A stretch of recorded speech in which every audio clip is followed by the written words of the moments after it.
हिंदी साहित्य के इतिहास रामचंद्र शुक्ल जी के द्वारा रचित इस पुस्तक को हम कंटिन्यू कर रहे हैं फ्रेंड्स। तो चलिए देखते हैं आगे। जैसा कि मैंने आप सभी लोगों को बताया कि रामचंद्र शुक्ल जी ने लिखा है कि सिद्धि प्राप्त करने के लिए स्त्री का, जिसे शक्ति योगिनी या महामुद्रा कहते थे, योग या सेवन आवश्यक माना गया था उस समय। तब सिद्धों ने इसे आवश्यक माना और इसी को लेकर के सिद्ध लोग अपनी वाणियों के सांकेतिक दूसरे अर्थ भी बताया करते थे। जैसे रहस्यवादियों की सार्वभौम प्रवृत्ति के अनुसार काआ तरुवर पंच विडाल, यहाँ पर पंच विडाल से इस प्रकार बौद्ध शास्त्र में पंच प्रतिबंध की बात किया जाता है, जिसमें आलस्य है, हिंसा है, काम है, चिकित्सा है और मोह है। यानी आलस्य, हिंसा, काम, चिकित्सा और मोह, इन सब की बात किया जाता है। ध्यान देने की बात यह है कि विकारों की यही संख्या पांच संख्या निर्गुण धारा के संतों और हिंदी के सूफी कवियों ने ले ली। हिंदू शास्त्रों में विकारों की बधी संख्या 6 है। गंगा जमुना माझे बहई रे नाई, गंगा जमुना माझे बहई रे नाई, ये सारी बातें की जाती हैं। इला पिंगला के बीच सुषुम्ना नाड़ी के मार्ग से शून्य देश की ओर यात्रा, इसी से वे अपनी वाणियों की भाषा को संध्या भाषा कहते थे। यानी सिद्ध लोग अपनी भाषा को क्या कहते थे? संध्या भाषा नाम देते थे। सामान्य रूप में अगर बात किया जाए तो उन्होंने इसे संध्या भाषा की संज्ञा दी थी।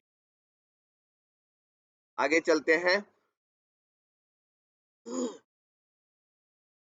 ऊपर उद्धृत थोड़े से वचनों से ही पता लग सकता है कि इन सिद्धों द्वारा किस प्रकार के संस्कार जनता में इधर उधर बिखेरे गए थे। जनता की श्रद्धा शास्त्रज्ञ विद्वानों पर से हटाकर अंतर्मुख साधना वाले योगियों पर जमाने का प्रयत्न सरह के इस वचन घट में ही बुद्ध है। क्या नहीं जानता, आवागमन को भी खंडित नहीं किया तो भी निर्लज्ज कहता है कि मैं पंडित हूँ, में स्पष्ट झलकता है। यहाँ पर यह समझ रखना चाहिए कि योग मार्गी बौद्धों ने ईश्वरत्व की भावना कर ली थी। प्रत्यात्म वेद्यो भगवान उपमावर्जितः प्रभु सर्वगः सर्वव्यापी च कर्ता जगतपति श्रीमान वज्र सत्व अशौ व्यक्त भाव प्रकाशकः व्यक्त भावानुगत तत्व सिद्धि तारिकपा की शिष्या सहज योगिनी की चिंता कृत। यानी कुल मिलाकर के ये सारी पंक्तियां वहां पर कही गई हैं। आगे रामचंद्र शुक्ल जी लिखते हैं, इसी प्रकार जहां रवि शशि पवन आदि की गति नहीं, वहां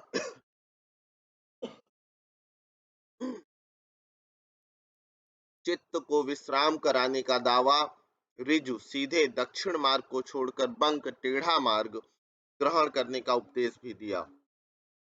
सिद्ध कन्हप्पा कहते हैं कि जब तक अपनी गृहिणी का उपभोग ना करेगा तब तक पंचवर्ण की स्त्रियों के साथ विहार क्या करेगा। ये सिद्ध कन्हप्पा की लाइन है। वज्रयान में महासुख वह दशा बतलाई गई है जिसमें साधक पुण्य में इस प्रकार विलीन हो जाता है जिस प्रकार नमक पानी में।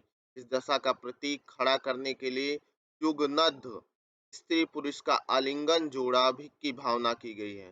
कन्हप्पा का यह वचन कि जिमि लोण बिलिज जई, कन्हप्पा का ही पंक्तियां हैं, जिमि लोण बिलज जई पाड़ी एहितिम घरणी लई चित्त, जिमि लोण बिलज जई पाड़ी एहितिमी घरणी लई चित्त, इसी सिद्धांत का द्योतक है। कहने की आवश्यकता नहीं है कि कौल कापालिक आदि इन्हीं वज्रानियों से निकले हैं। कैसा ही शुद्ध और सात्विक धर्म हो, गुह्य और रहस्य के प्रवेश से वह किस प्रकार विकृत और पाखंड पूर्ण हो जाता है, वज्रयान इसका प्रमाण है। गोरखनाथ के नाथ पंथ का मूल भी बौद्धों की यही वज्रयान शाखा है।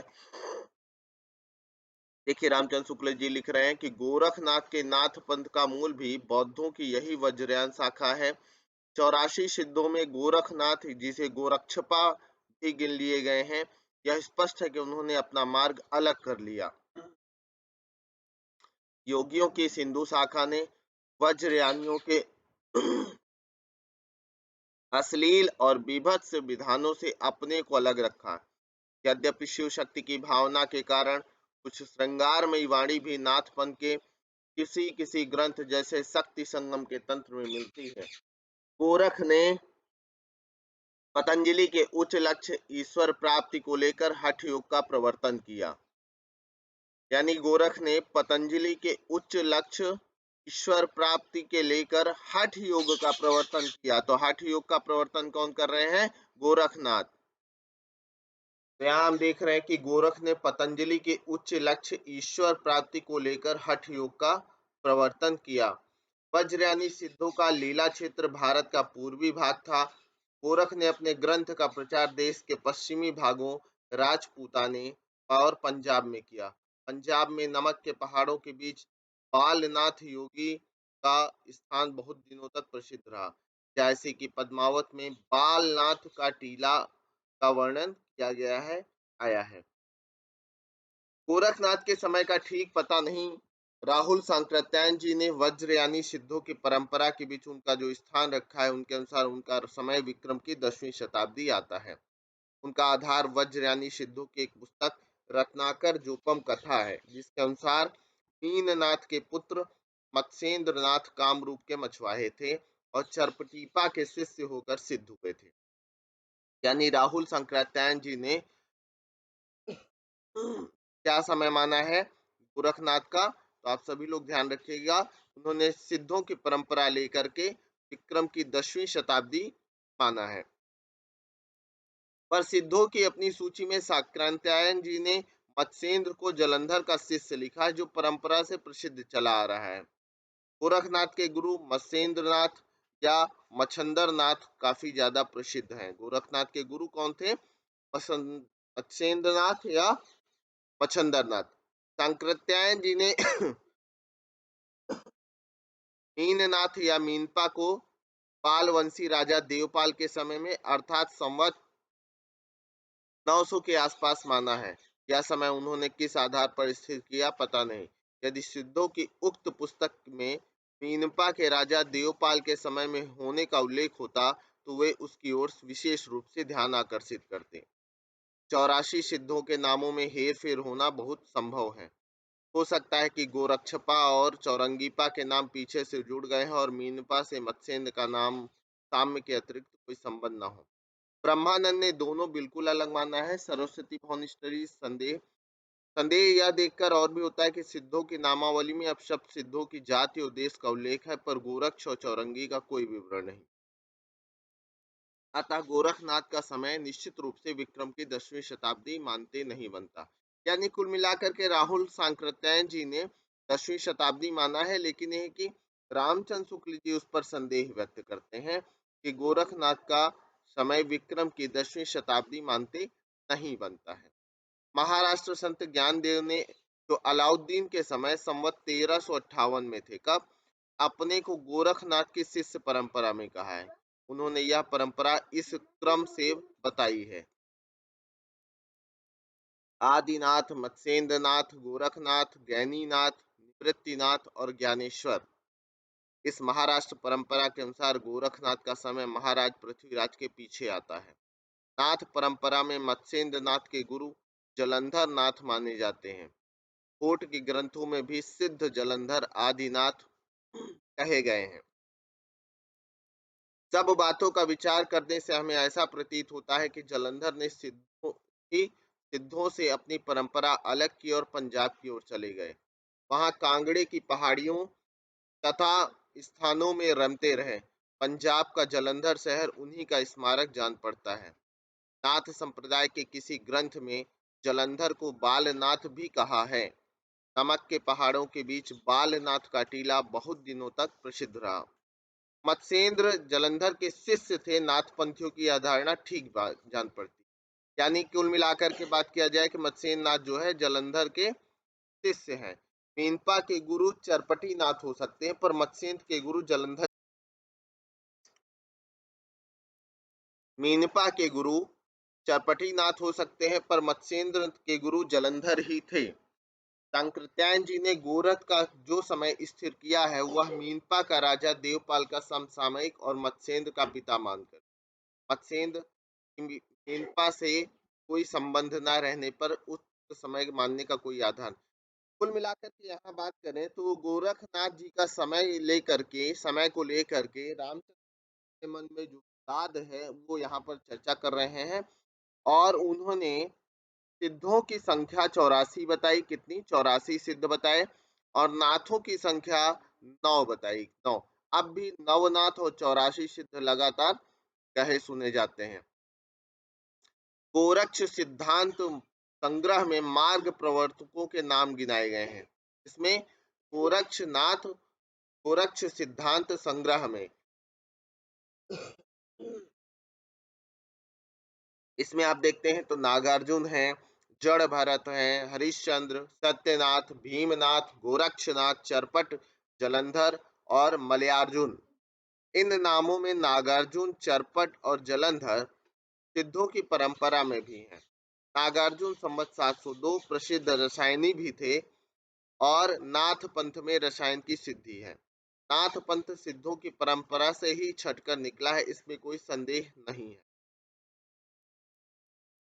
इतिहास से इस बात का पता लगता है कि महमूद गजनवी के भी कुछ पहले सिंध और मुल्तान में भी कुछ मुसलमान बस गए थे। नागार्जुन, जड़ भरत, हरिश्चंद्र, सत्यनाथ, नीमनाथ, भीमनाथ, गोरक्षनाथ, चरपट, जलंधर और मलयार्जुन। इन नामों में नागार्जुन, चरपट और जलंधर सिद्धों की परंपरा में भी हैं। नागार्जुन संवत 702 प्रसिद्ध रसायनी भी थे। नाथपंथ सिद्धों की परंपरा से ही छटकर निकला है, इसमें कोई संदेह नहीं। आगे रामचंद्र शुक्ल जी लिखते हैं, इतिहास से इस बात का पता लगता है कि महमूद गजनवी के भी कुछ पहले सिंध और मुल्तान में भी कुछ मुसलमान बस गए थे, जिनमें कुछ सूफी भी। बहुत से सूफियों ने भारतीय योगियों से प्राणायाम आदि की क्रियाएं भी सीखी, इसका उल्लेख मिलता है। वो अतः गोरक्षनाथ चाहे विक्रम के 10वीं शताब्दी में हुए हो चाहे 13वीं में, उनका मुसलमानों से परिचित होना अच्छी तरह माना जा सकता है, क्योंकि जैसा कहा जा चुका है उन्होंने अपने पंथ का प्रचार पंजाब और राजपूताने की ओर किया। इतिहास और जनश्रुति से इस बात का पता लगता है कि सूफी फकीरों और पीरों के द्वारा इस्लाम को जनप्रिय बनाने का उद्योग भारत में बहुत दिनों तक चलता रहा। पृथ्वीराज के पिता के समय में ख्वाजा मोइनुद्दीन के अजमेर आने और अपनी सिद्धि का प्रभाव दिखाने के गीत मुसलमानों में अब तक गाए जाते हैं।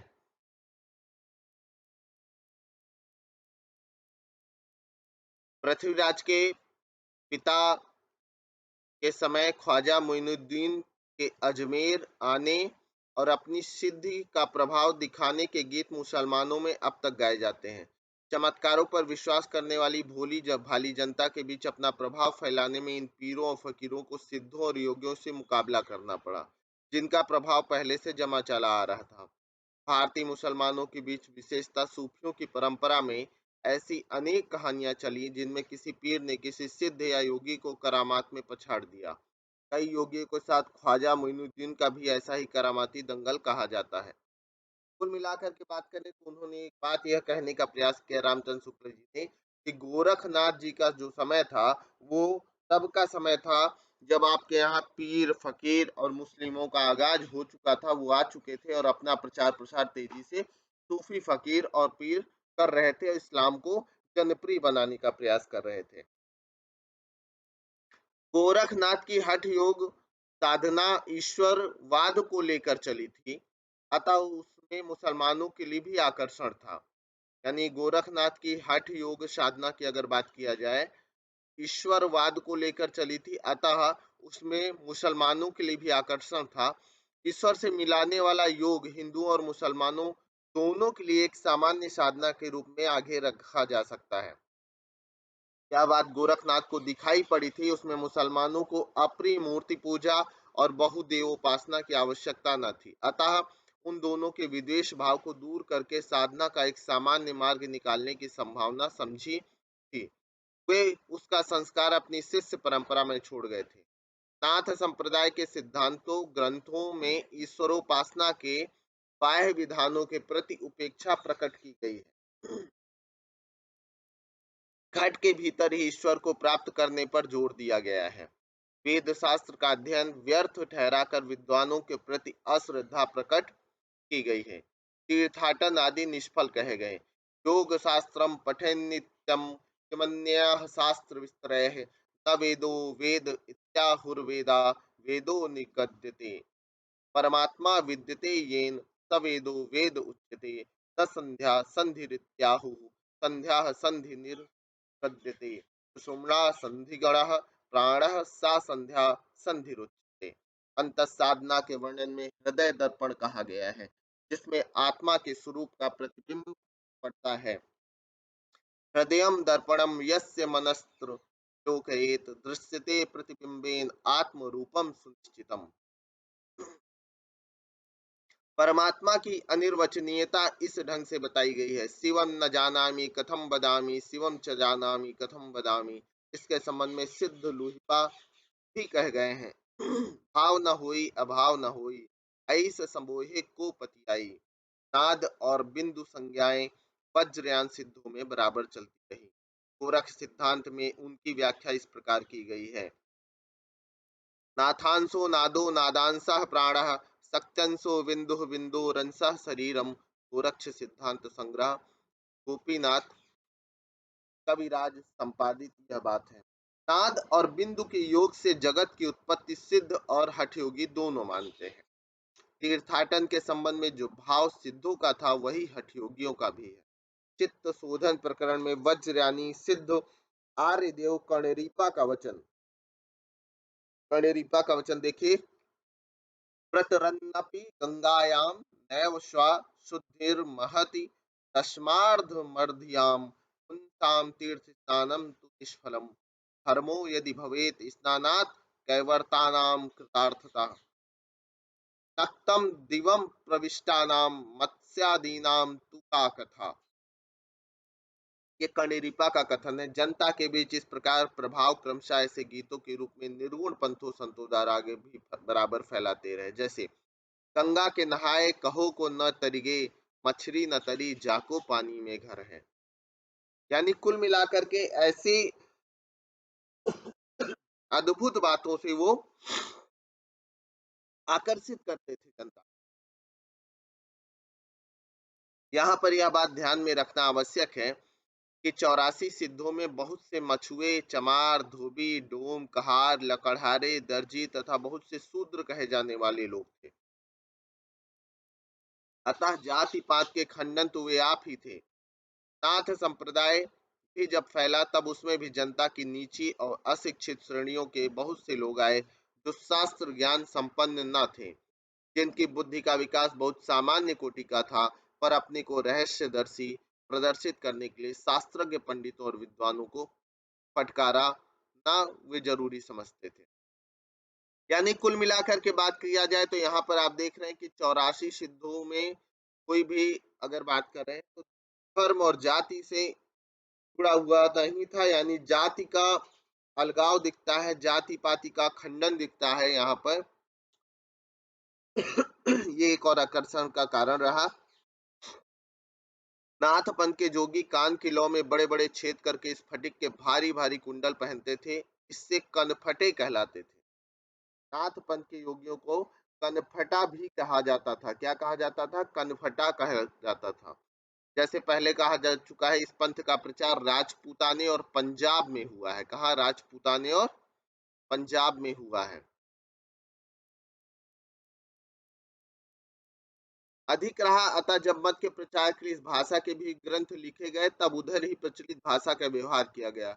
मुसलमानों को भी अपनी बानी सुनानी रहती थी, जिनकी बोली अधिकतर दिल्ली के आसपास की खड़ी बोली से उसका मेल भी उनकी बानियों में अधिकतर रहा था। इस प्रकार नाथपंथ के इन जोगियों ने परंपरा साहित्य की भाषा या काव्य भाषा से जिसका ढांचा नागर अपभ्रंश या ब्रज का था, नागर अपभ्रंश या ब्रज का अलग एक सदुक्कड़ी भाषा का सहारा लिया। कौन सी भाषा का सहारा लिया? सदुक्कड़ी भाषा का सहारा लिया दोस्तों, जिसका ढांचा तो इन्होंने सधुकड़ी भाषा का सहारा लिया, जिसका ढांचा खड़ी बोली लिए राजस्थानी था।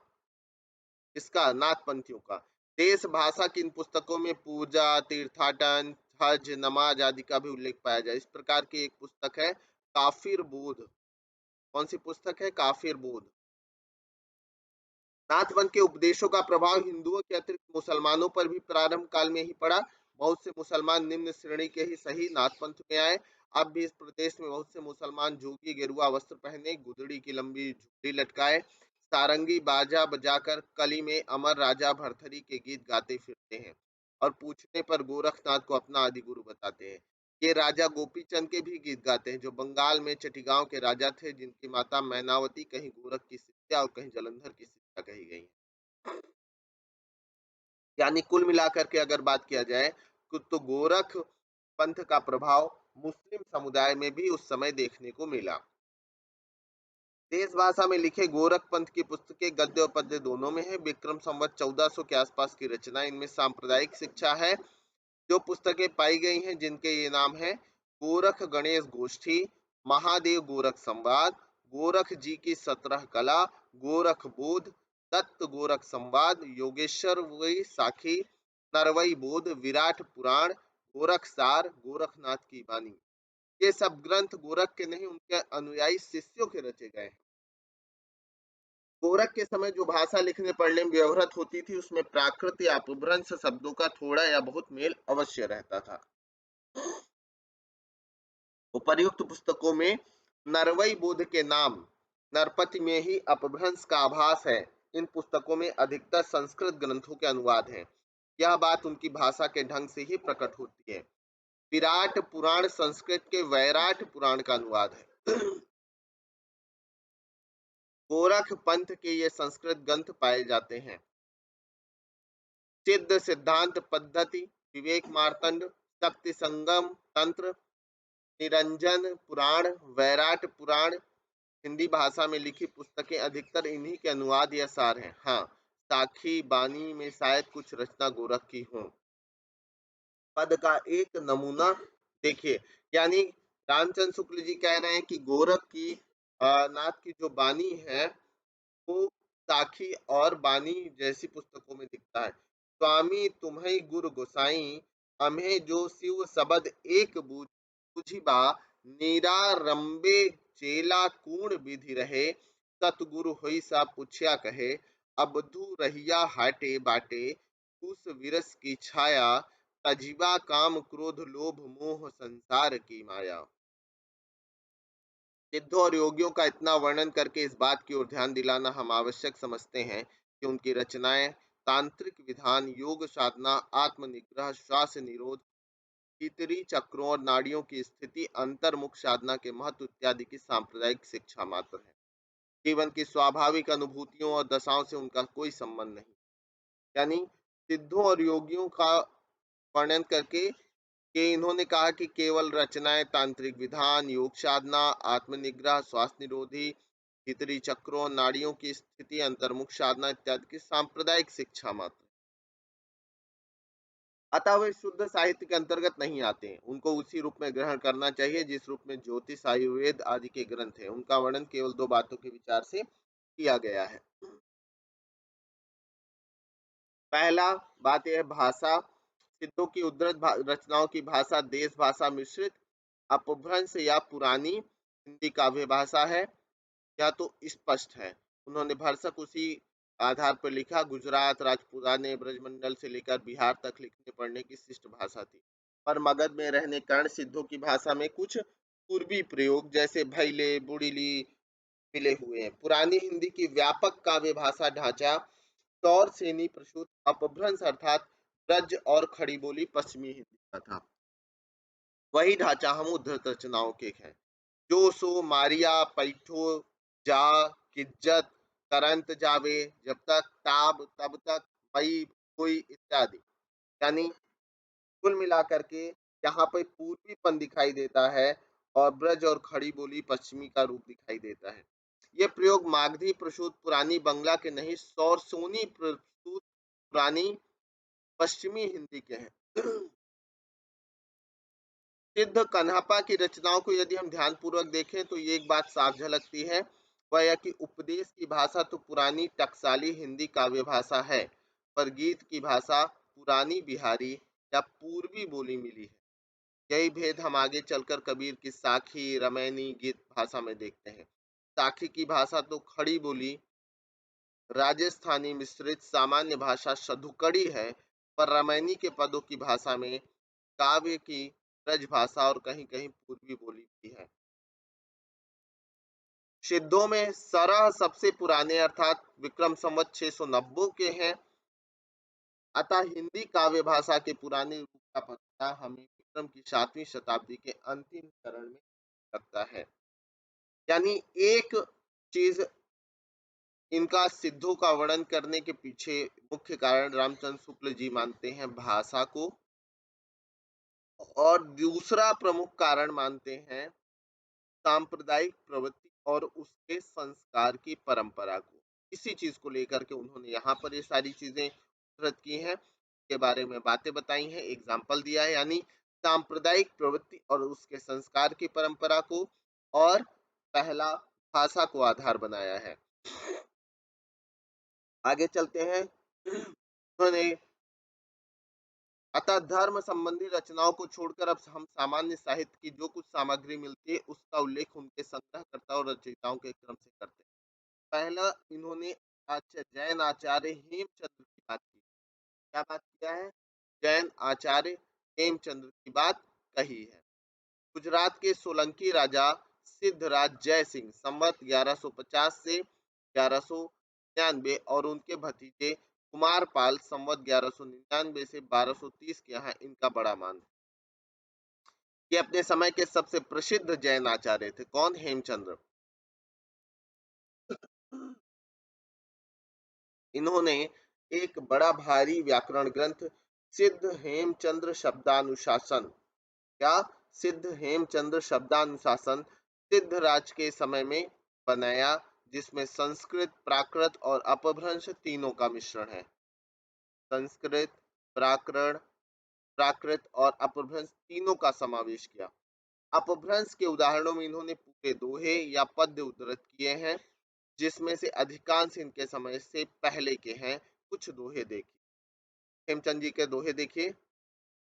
भल्ला हुआ जुमारिया बहिण महारा कंतु, तज्जे जंतु बयंसियहु, जय भग्गा धरु एंतु। दोस्तों याद रखिएगा, ये पंक्ति कई बार एग्जाम में पूछी जा चुकी है। तो ये हेमचंद्र जी द्वारा रचित है, जो जैन आचार्य थे। ठीक है। फला हुआ जो मारा गया है बहिन हमारा कांत, यदि वो भागा हुआ घर आता तो मैं अपनी समवयस्काओं से लज्जित।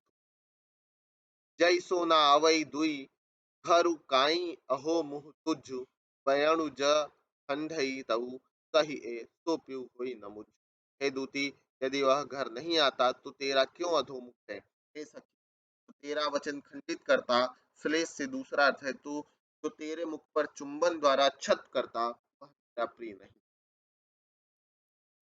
जे बहु दिहड़ा तइये पव संतेण, ताण गणन के अंगुलियों जज्जरियाऊ अहेण।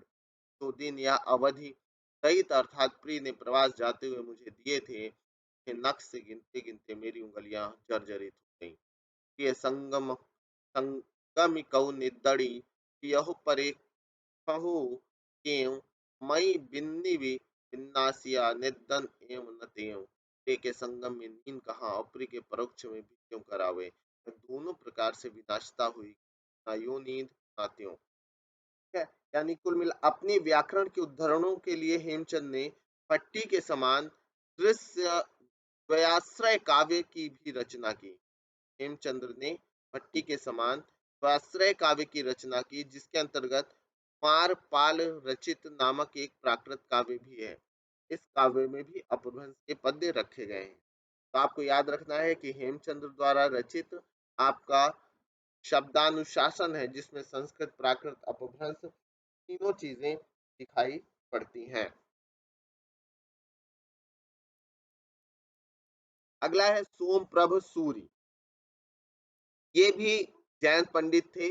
इन्होंने 1241 में कुमार पाल प्रतिबोध नाम बात करते हैं, अगला है सोमप्रभु सूरि।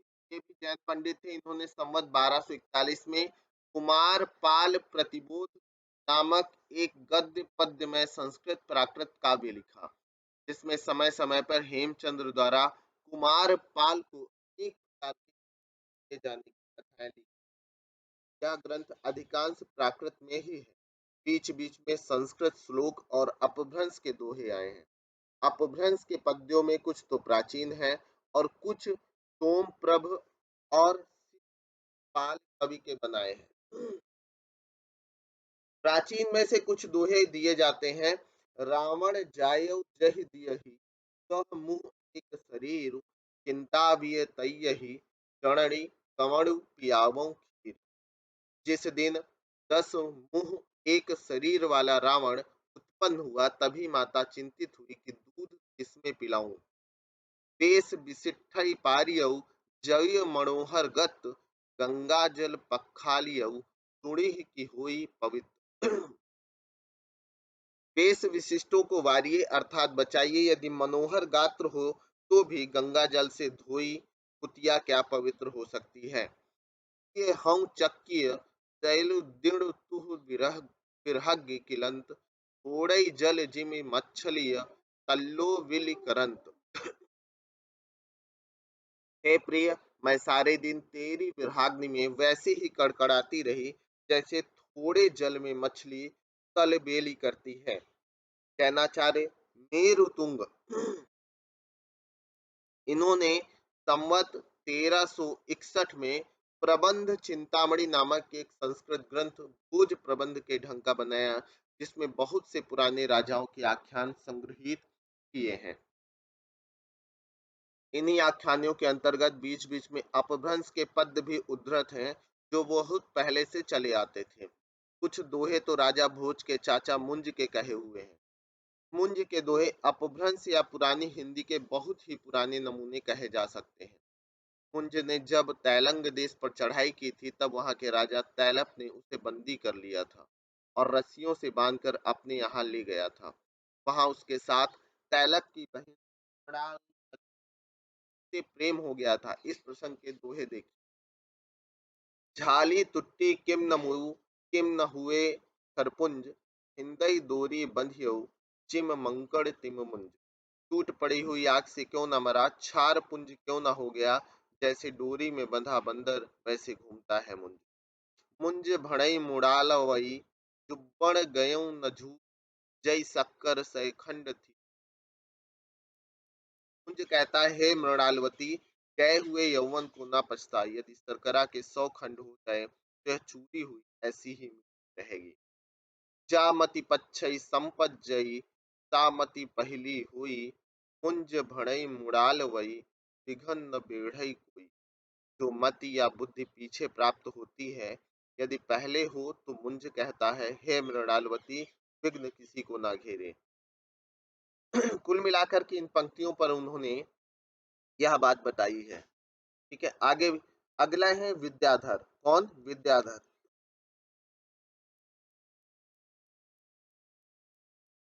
इस नाम के एक कवि ने कन्नौज के किसी राठौर सम्राट शायद जयचंद्र के प्रताप और पराक्रम का वर्णन किसी ग्रंथ में किया था। ग्रंथ का पता नहीं, पर कुछ पद्य प्राकृत कल सूत्र में मिला है। ठीक है, यानी जयचंद जी का जो राजा जयचंद थे के प्रताप का वर्णन। भज्जी बंगा भंगु कलिंगा, तेलंगा रण मुत्ति चले, मरहट्ठा घित्ता दर्गीय कट्ठा, सुरहट्ठा भ पाचले, चंपारण कंपा पब्ब झंपा, उच्ची उच्ची जीव हरे, काशी सर राणा कियऊ पाड़ा, विद्याहर भण मंत्र करे। यह विद्याधर, यदि विद्याधर को समसामयिक कवि माना जाए तो उसका समय विक्रम की 13वीं शताब्दी में समझा जा सकता है। ठीक है, इसके बाद है सारंगधर। इनका आयुर्वेद का ग्रंथ तो प्रसिद्ध ही है। ये अच्छे कवि और सूत्रकार भी थे। उन्होंने सारंगधर पद्धति के नाम से एक सुभाषित संग्रह भी बनाया और अपना परिचय भी दिया।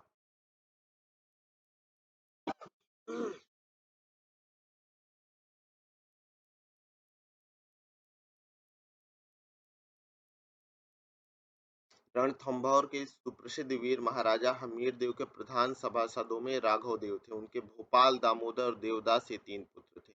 दामोदर के भी 3 पुत्र हुए, सारंगधर, लक्ष्मीधर और कृष्ण।